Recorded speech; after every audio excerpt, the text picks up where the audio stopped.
Bizning bugun o'qiydigan hadisimiz biz hal qaraydigan, ammo uning ta'siri bizningki jannat va do'zaxlik bo'lishimiz qadar ta'sir ko'rsatadigan bir ish haqida to'xtaladi. Yuqori Rasululloh sallallohu alayhi va sallam jannat kirishimiz uchun, do'zaxdan yiroq bo'lishimiz uchun sanaga ishning hammasi buyuk ibodatlar. Ammo shu buyuk ibodatlarimizning buyuk bo'lishi uchun, va shundaqla uni ko'ydiratmasligimiz uchun, saq oxiratga elib ketishimiz uchun shuning eng muhim bir qismi. Qilgan gapim boshqalarga tuhmat ketib qolamdi, g'aybat ketib qolamdi, va yoki boshqalarga yolg'on guvohlik berishga qalamdi va yoki yolg'on bir chaqchaq ketib qalamdi va yoki boshqalarning ko'ziga kirish uchun yolg'onni to'qib salam dema mushularga diqqat qilgan vaqtimizda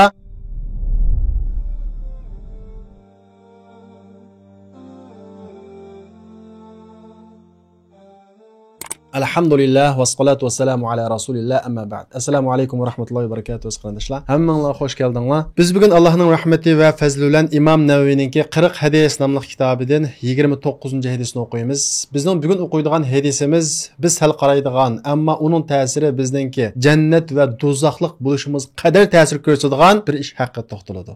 Bu ish hammamizda bor. Va shundaqla bu hadisimiz ko'pinchimizning so'g'isi va bir savolimizga javob bo'ladi. Masalan, biz o'ylaymiz, payg'ambarimiz Muhammad alayhisolamning qishida yashagan bo'lsak va yoki shu davrda yashagan bo'lsak, Rasulullohdan munda savol so'ragan bo'lsak deb o'ylaymiz. Balkim ko'pinchimizning kallasiga Rasulullohdan nima deb so'raysiz desa, o'sha jannatga bevosita kirgizadigan va yoki jannatga eng ko'p kirgizadigan, do'zaxdan bizni yiroqlashtiradigan bir ish bo'lsa deb paslar degan mush savolni so'raymiz deb o'ylashimiz mumkin. Vaholanki biz Rasululloh sallallohu alayhi vasallam bilan birga yashamasakmi, sahobalar bizga vakolatan biz so'raydigan Allah'ın hammasini so'rab bulaqliq. Faqat biz hadisni o'qisaqlam, o'rgansaklam, o savollarimizning hammasiga javob topa olamiz. Bugungi hadisimiz ana shu hadislardan bir hadis. Oldin biz hadisni o'qiymiz, undan keyin sharhlab bo'lamiz. Bismillahirrohmanirrohim. An Muaz ibn Jabal radhiyallohu anhu qol. Muaz ibn Jabal radhiyallohu anhu naql qilindi. U mundaq dedi. Dedim men ey Rasululloh, akhbirni bi amalin yudkhiluni al-jannata va yub'iduni minan nar. Jannatga kirgizadigan, do'zaxdan yiroqlashtiradigan bir amalni menga deb pasla dedi. Ya'ni Rasululloh sallallohu alayhi vasallamdan Muaz ibn Jabal bizning so'g'imiz va bizning bilgimiz va bu savolni so'radi. Jannatga kirgizadigan, do'zaxdan yiroqlashtiradigan bir amalni deb pasla dedim. Qol Rasululloh sallallohu alayhi vasallam dedi: "Laqad sa'alta an azimin." Sen büyük iş hakkında sordun. Ve innehu leyasirun ala men yassarahu Allahu Teala aleyh. Bu büyük iş ama Allah asan kılan kişi için asan iş. Bunun birincisi ta'budullaha la tushriku bihi şey'a. Allah'a hiç narsa şirk keltirmey ibadet kılsa. Bunun neyin gap? Tüveni şeyleyimiz. Ve tuqimus salat. Namazı turguzsa. Ve tu'tiz zakat. Zakat verirsen. Ve tasumu Ramazan. Ramazan tutsa ve tahuccul beyt hac kılsa thumma qal andinkin dedi ala adullaka ala abwabil hayr men seni yaxshilikning eshiklariga boshlab qo'ymaymi as-sawmu junnah roza qalqon va sadaqatu tudfi'ul xati'ata kama yudfi'ul ma'un nar sadiqa xatolikni suv o'tni qanday o'chirsa shundoq o'chiradi va salatur rajul fi jawfil layl va bir odamning kechining yarmida o'qigan namozi mana shularning hammasi yaxshilikning eshiklari deb andin keyin tuvandagi Alloh subhanahu va taolaning oyatini tilovat qildi Rasululloh sallallohu alayhi vasallam tatajafa junubuhum anil madaji ularning ya'ni yaxshilikning eshiklaridan kiradigan kishilarningki baqillari yotadigan yeridan yiroq bo'ladi ya'ni ko'p uxlamaydi. Kechalar namoz o'qiydi. Yad'una rabbahum khawfan va tama'a. Ular Robbiga qo'rqib turib, umid qilib turib duo qiladi. Va mimma razaqnahum yunfiqun. Ular Alloh bergan rizqdan chiqim qiladi. Alloh yo'lga xajlaydi. Fala ta'lamu nafsum ma ukhfiya lahum min qurrati a'yun jazaa'an bima kanu ya'malun. Ularning qilgan ish sababli ularga berilgan mukofotni, ya'ni ularni xushal qildigan bu shundaq mukofotni hech kishi bilmaydi degan bu oyatni o'qidi. Andiki payg'ambarimiz Muhammad alayhisalom ala ukhbiruka bi ra'sil amr. Ey Muaz, men sana ishning beshidan va uningki to'rikidan va uning eng yuqori pallasidan xabar bermaymi? Muaz radhiyallohu anhu deydi. Bala ya Rasululloh, shunda qilsa ya Rasululloh dedim. Qol Rasululloh sallallohu alayhi vasallam dedi. Ra'sul amr al-islam. Ishning beshi islom va umuduhu as-salat. Uning to'riki namoz va zarwatu sanamihi al-jihad. Uning eng yuqori pallasi jihad. Thumma qol andan keyin dedi. Ala ukhbiruka bi malaki zalika kulli. Endi yuqorqi namoz o'qish, zakat berish, ro'za tutish, haj qilish, kechida namoz o'qish, sadaqat berish va shundaqla jihad, nurg'un amallar so'zlandi-ku. Mush ishlarning eng asosini, yuqorqi ishlarni ko'ydiratmaydigan asosini deb beraymi dedi. Qultu bala ya Rasululloh, shunda qilsa ey Rasululloh dedim. Fa akhadha bi lisanihi va qal kuf alayka hada. Tilni ko'rsatib turib, tilingni yig' dedi. Qultu ya nabiyalloh va inna la mu'akhaduna bima natakallamu bih. Ey Allohning payg'ambari, biz ma degan so'z sözlerimizden mana şundaq hesap elinamdı. Dedi Peygamberimiz Muhammed Aleyhisselam. Fekaletke ummuke ya Muaz. Vay est Muaz. Ve hel yekubbun nase fin nari ala vujuhihim ev qal ala menakhirihim illa hasaidu elsinatihim. Kişiler yüzlerce dozaqqa mana şu til bilen qilgan gaplar sababli kirib ketmamdi. Sen bunu bilmemsen. Yani bir adamninki dozaqqa yüzçü söylüp ana şundaq dahşatli holat kirib ketişin sababi. Qaraydigan bolsaq hadisning beshida Muaz ibn Jabal radhiyallohu anhu meni jannat kirgizadigan dozaqni yiroqlashtirgan bir amalni deb baslar dedi. Payg'ambarimiz Muhammad alayhisalom bunun qartanim dedi. Senin soğuğunun büyük bir iş. Bu iş Allah asan qilgan kishiga asan dedi. Bu nima degan gap? Bizning jannat kirishimiz, dozaqni yiroqlashimiz bu cho'ng bir ish bu. Ammo bu cho'ng ishni qilg'ili bo'ladi bir shart bilan. Qaysi shart bilan? Allohning yordam qilishi bilan. Xo'sh, ana bo'lsa, birinchi bo'lib qilgan ishimiz nima ekan? Duo, Allohdan so'rash. Ya'ni yuqori yaxshilarning qilishga muyassar bo'lishimiz uchun duo qilishimiz kerak. Ya'ni ilgirki darslarimizda mana jiq deb o'tdik. Yaxshilarni bilishimiz mumkin, namoz o'qishni bilamiz, sadiq qilishni bilamiz, rost gap qilishni bilamiz, ammo qilolmaymiz. Nimishqa? Alloh muyassar qilmasa, Alloh osonlashtirib qila olmaydi. Allohning osonlashtirib berishi uchun nima qilishimiz kerak? Birinchi bo'lib Allohdan tilishimiz kerak. Alloh bizga yordam qilsa, Alloh yo'ldagi haligo namozkan, haligo oddiy ishlarkan, ushidgan ishlarga jihad deydigan, shumi insonga oson tuyuladi. Shumi insonga suyumlik tuyuladi. Shuning uchun yaxshilikqa muyassar qilish uchun, yuqorida hadisda deyilgandek jannat kirgizadigan amalga muyassar qilish uchun, dozoq kirib ketadigan amaldan yiroq bo'lishimiz uchun birinchi bo'lib ey Alloh subhanahu va taolo meni jannat kirgizadigan amalga muyassar qilgin, dozoq kirib ketadigan amaldan meni yiroq qilgin, sen menga yordam qilgin. Bu ish faqat sening osonlashtirib berishing bilan oson bo'ladi. Undaq bo'lmaydi ekan, oson bo'lmaydi deb Alloh subhanahu va taolodan tilishimiz kerak. Biz namozning muhimligi, sadiqning muhimligi, zakotning muhimligini ilgari hadislarda so'zlab bo'ldik. Shundaq-ku. Ham bu hadisning markaziy iddiasimi namozning muhimligini bilan bildirish emas. Yuqorida namozning muhimligini bildirdi, sadiqning muhimligini bildirdi, kechida namoz o'qishning muhimligini bildirdi. Shundaq-ku. Oxirida kelib payg'ambarimiz Muhammad alayhisalom ishning beshinda nima dedi? Islom dedi. Shundaq-ku. Uning to'rikini namoz dedi. Eng yuqori pallasini jihad dedi. Yuqori Rasululloh sallallohu alayhi va sallam jannat kirishimiz uchun, dozoqni yiroq bo'lishimiz uchun sanaga ishlarning hammasi buyuk ibodatlar. Ammo shu buyuk ibodatlarimizning buyuk bo'lishi uchun va shundaqla uni ko'ydiratmasligimiz uchun, saq oxiratga elib ketishimiz uchun bu shuning eng muhim bir qismi bor. Asosiy qismi bor. Payg'ambarimiz Muhammad alayhisalom hadisda buni bimalaki zalika kulli yuqori qishlarning hammasining muhim bo'ligi, asosiy qismini deb beraymi deb bir ishni dedi. Mana bu hadisning eng asosiy markazi bu. U qaysi? Payg'ambarimiz Muhammad alayhisalom tilni ko'rsatib turib dedi? Kuf lisanak. Tilingni yig' dedi. Bunun qarab Muaz ibn Jabal radhiyallohu anhu bu tilimizdan chiqqan gaplarning hammasini hisob elinamdiq dedi payg'ambarimiz Muhammad alayhisalom. Voy, eskilar yuzlarcha dozoq kirib ketishning sababi ana shu tili dedi. Demak, ma tilning ofatlari bor. Hayotda Alloh subhanahu va taolo cheklagan gunohlar bor. Gunohning 90 qismi mush tildan ketadi. Tilning ofati nihoyat ig'ir. Bir odamning tili maymoq ketdimi, u odamning iymoni maymoq ketdi degan gap. Shuning uchun payg'ambarimiz Muhammad alayhisalom hadisda la yastaqim imanu abdin hatta yastaqima qalbu. Bir odamning iymoni uning qalbi durust bo'lmaguncha durust bo'lmaydi deydi. Va la yastaqimu qalbuhu hatta yastaqima lisan. Bir odamning qalbining durust bo'lishi nimaga bog'liq ekan? Tiliga bog'liq. Tilingiz durust bo'lsin, og'zingiz sog'lom bo'lsin, undan keyin qalbingiz sog'lom bo'ladi. Undan keyin qalbingiz sog'lom bo'lsa, iymoningiz sog'lom bo'ladi deydi. Demak bu til qarasaq nihoyat kichik bir a'zo, ammo ta'siri nihoyat uchun. O'ylab boqinglar, bu tilimizdan chiqqan gap bilan bir nomahram ayol mahram halol juftimizga aylanadi. Bu tilimizdan chiqqan gap orqali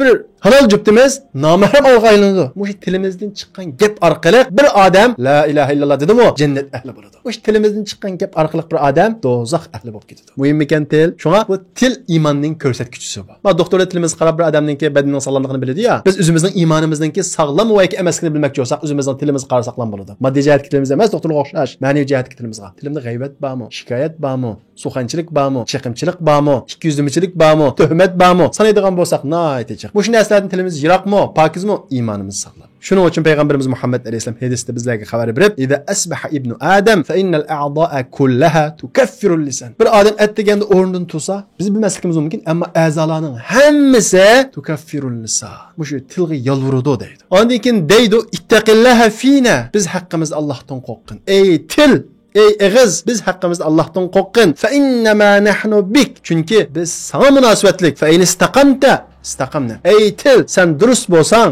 biz durust bo'lamiz. Sen xatolassan, sen maymoq ketsan, biz maymoq ketamaymiz deb mushundaq a'zolarimizning hammasi at deganda tilga yolvuradi deydi. Bundan biz tilning ne kadar muhim ekanligini ko'ralaymiz va shundaqla tilning ofitiningki ne kadar xatarlik ekanligini ko'ralaymiz. Chunki biz yuqorida o'tganimizda gunohlarning 90% mush til bilan sodir bo'ladi. Og'ir jinoyatlarmi til bilan boshlanadi. Masalan, yolg'onchilik desak, nada bo'ladi?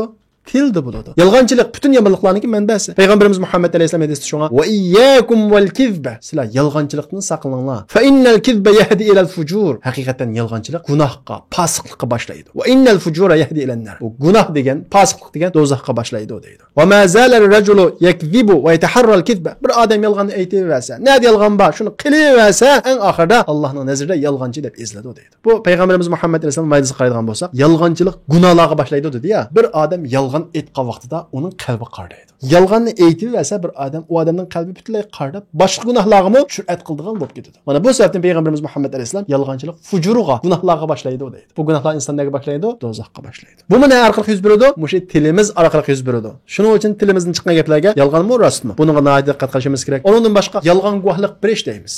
Masalan, Xolid qanday bala desa, men bunda qarab bir 3 adovatim bo'lib qolsa, voyaki uning keldigan manfaatning men keldigini o'ylasam, bu sal o'yinchi bala deb qo'yman. Voyaki yaxshi bo'lmagan bir guvohlik beraman. Voyaki birisi qizni birisiga bermoqchi. Men u qizning uning ketishini xohlamayman. U uncha yaxshi bala emas. Voyaki qo'lini ish kelmaydi. Voyaki bir pasiq o'yinchi bala deb qo'ymay, yolg'on guvohlik berib, o'sha tilim orqali naydi. Cho'ng gunohlarni cho'ng ishlagan bo'laman. Çünkü Peygamberimiz Muhammed Aleyhisselam ala unabbiukum bi ekberil kebair sahabalarga. Ben sizlarga kebir günahlarning mu kebirini, yani çoğ günahlarning mu çoğundan haber bereyim o dedi. Sahabalar, "Bela ya Rasulullah, şunda qilsa ya Rasulullah, bu çoğ günahlarning mu çoğundan bizga haber bersinler" dedi. Peygamberimiz Muhammed Aleyhisselam. Birincisi qaysin sana dedi? El işraku billah. Allah'a şirk qo'shish, mushrik bo'lish. İkincisi uququl validayn, ota-onaga asilik qilish. Hem üçüncüsü kelgan vaqtda Rasulullah bu hadisni aytgan vaqtda yeleyin yetyapti. Rusulunib o'ltirib turib, ala va qawluz zur, ala shahadatu zur, ala qawluz zur, ala huzur deb takrorladi. Hattoki sahobalar Rasululloh endi bo'ldi qilgan bo'lsa deb umid qilib ketdi. Rasululloh diqqat, yomon guvohlik, diqqat, yomon guvohlik deb mana shunday takrorladi.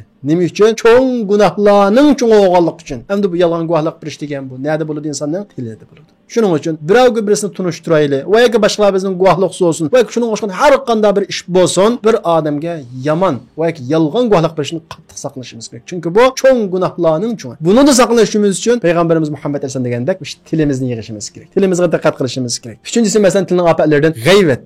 En köp yüz beradigan bir mesele. Başqalarınki yo'q yerida yaqturmaydigan bir ishni deyish. Gerçi o adamda bo'lsin. Balkim o'ylab qarashimiz mumkin. Bu ish uningda bor, o illat uningda bor deb. Agar bani degan bo'lsak, yo'q yerida yomon ko'radigan ishdan birini bu g'ayvat bo'ladi. Yo'q degan bo'lsa, tuhmat bo'ladi. Bu g'ayvat til orqali yuz beradi. O'sha tilimizni qo'dimizsak, tilimiz g'ayvat kirib ketadi. G'ayvat Alloh subhanahu va taolo Qur'on Karimda sifatlab, ya'ni uning qanday qabih ish ekanligini misoldan bizga o'xshatib, ayuhibbu ahadukum ay ya'kula lahma akhihi maytan fakarihtumu.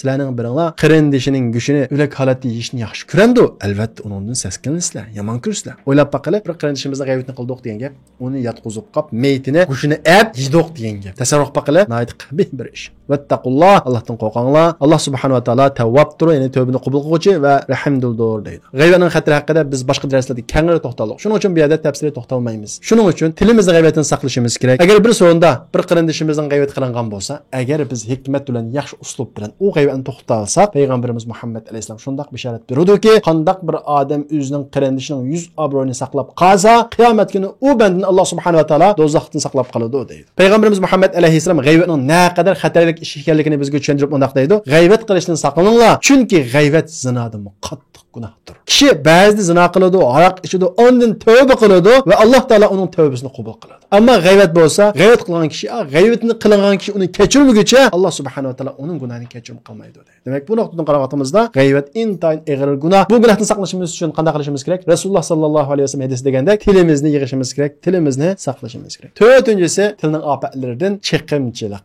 Ya'ni bir odamga ask ko'z tush, uning qilgan ishini buningga shikoyat qilish, musulmonlarni yana birga chiqish, musulmonlarni zolimlarga chiqish, musulmonlarni xato bo'lgan jahiliyatning sistemalariga chiqib, uni sultish deymiz. Yuqorisi shundan tortib, kichigi bir oila ichida bir-birini chiqish qo'sh. Hamma ishlar bu chiqimchilik, suxanchilik bo'ladi. Payg'ambarimiz Muhammad alayhisalom mana shunday chiqimchi jannatga kirmaydi dedi. Bu chiqimchilik yana nima orqali bo'ladi? O'sha tilimiz orqali bo'ladi. Beshinchisi, tilning ofatlaridan ikkiyuzlamachilik. Jamiyatimizda shunday kishilar borki, bir odamning qashig'i kiradi, uning qashig'i kirib, uning yoqadigan gaplarni qiladi. Ma odam bilan fikri jihatda, ko'z qarash jihatda, hatto adovat va yana bir odamning qashig'i kelib, uning boshqa bir yuz bilan keladi, ikkisini birisi-birisiga yomonlashtiradi va yoki ikki yuz bilan ikki o'xshamagan odam o'tirisida xotirjam yashaydi. Bu xil odamlar hamma yerda bor. Hamma sorunda bor. Hamma odamlar bilan ayshalaydi. O'xshamagan iddiyadagi ikki odamlarning hammasini aka deb, qarindosh deb, do'st deb yaxshi o'talaydi. Bu normal ish emas. Bu ikkiyuzlamachilik. Ma hadisda payg'ambarimiz Muhammad alayhisalom ikkiyuzlamachi kishilarni ogohlantirdi. Ammo bugungi kunimizda ikkiyuzlamachi emas, 300lamachi,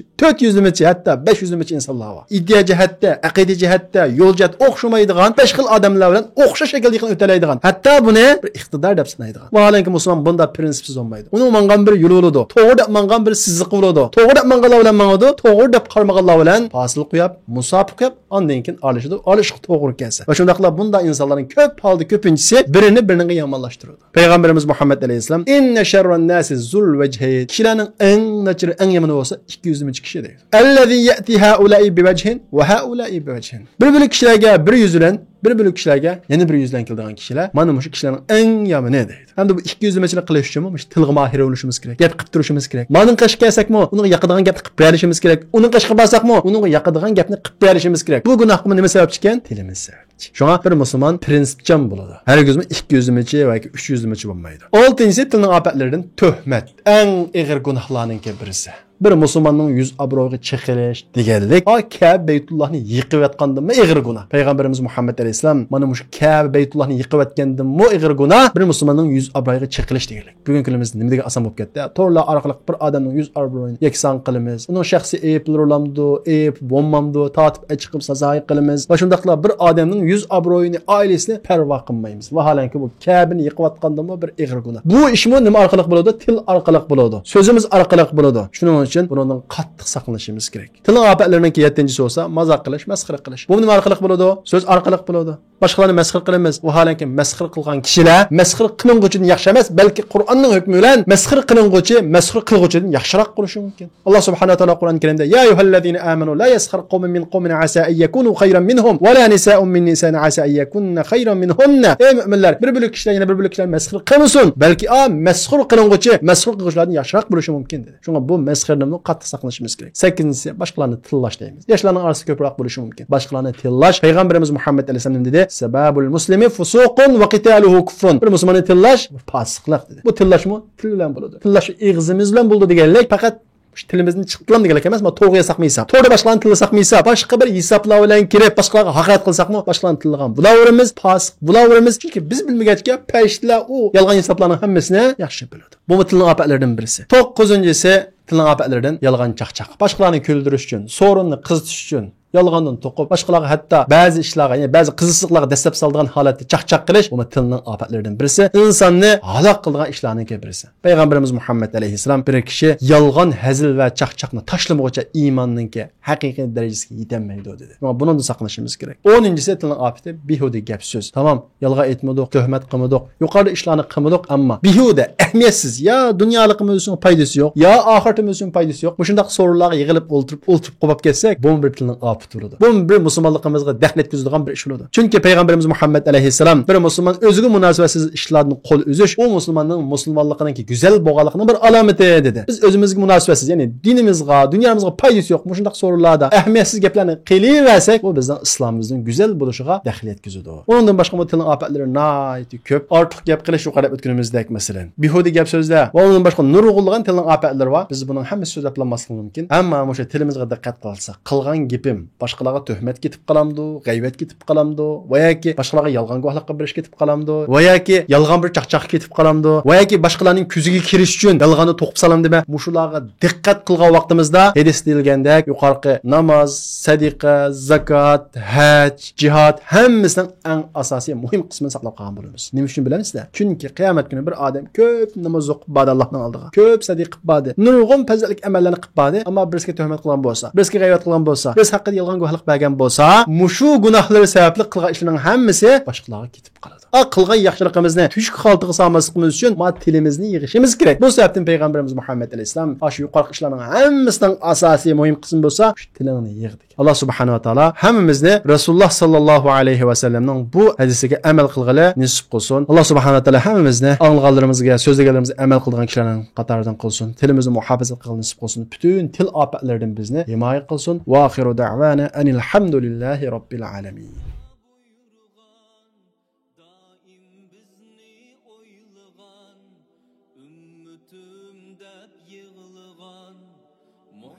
Muhammadur Rasul